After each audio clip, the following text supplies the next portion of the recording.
Goeiemôre, weer eens so groot voorreg om u te groet in die lieflike naam van Jesus.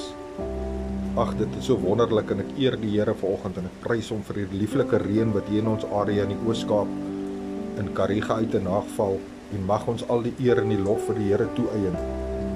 Weet jy, ek het 'n baie belangrike boodskap om vanoggend met u te deel en ek weet hierdie boodskap is vir iemand daar buite, want ek het 'n ander boodskap voorberei, maar die Here sê vir my, hier is die boodskap wat jy oor gaan praat vanoggend.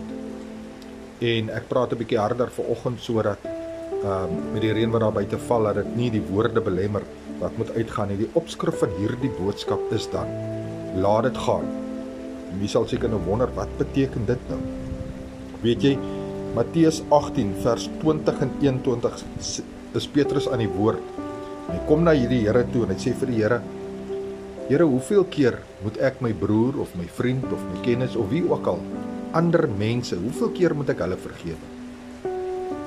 Is dit 7 maal 7 keer? Die Here sê nee, dis 70 maal 7 keer moet jy sulkes vergewe. Wat teen jou optree, wat sleg praat van jou, wat slegte dinge gedoen het jare terug aan jou. En daai las, daai juk wat so swaar is, lê nog steeds op jou skouers. En dit voel vir jou, jy kan nie vorentoe gaan nie, want weet jy wat, is iets wat jou blokkeer. Weet jy, laat dit gaan. Laat dit gaan, moenie dit terughou nie. As jy regtig wil vrede ervaar, dan moet jy die wat teen jou gespreek het, teen jou opgetree het en wat hulle ook al aan jou gedoen het, moet jy vergewe. Want weet jy wat gebeur dan daarin? Praat jy dit goed? Nee, jy vergewe daai persoon. Jy laat dit van jou hart af kom, uit jou gedagtes uit, sodat God kan kom en jou kan vergewe.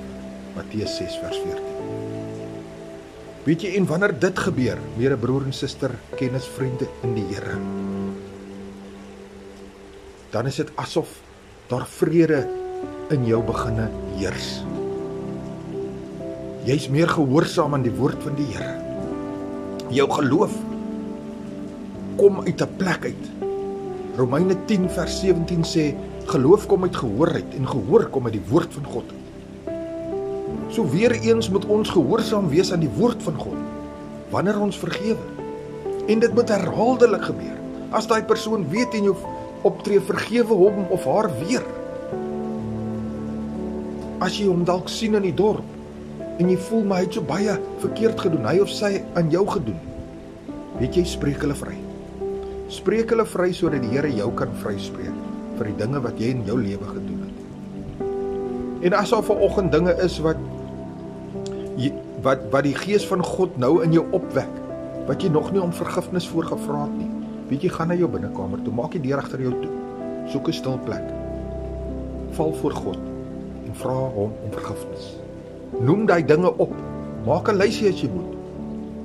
Want weet jy, ons leef in 'n duister wêreld waar baie dinge gebeur. En jy loop net verby 'n persoon en die persoon skel jou sommer, of is lelik met jou, of stamp jou. Weet jy wat? Vergewe.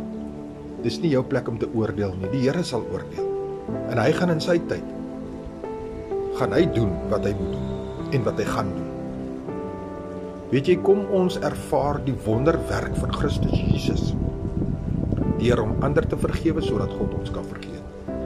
Ek is pastoor Gary, brood en water, 5 minute woord groete, en weet net, Jesus is baie lief vir u. Ek wil net 'n gebed doen, Here, gee ons die krag om die wat teen ons oortree het, Here, die wat ons seer gemaak het, die wat ons sleg aan ons gedoen het, Here, dat ons uit die diepte van ons harte uit, met alles in ons, hulle kan vergewe, Here, sodat dit nie 'n swaar juk is wat ons dra, elke dag waar ons beweeg nie.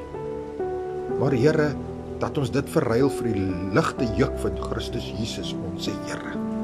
En dat ons in vrede en geluk en voorsiening kan loop uit die hand van ons Here. Ek bid dit in Jesus naam. Amen.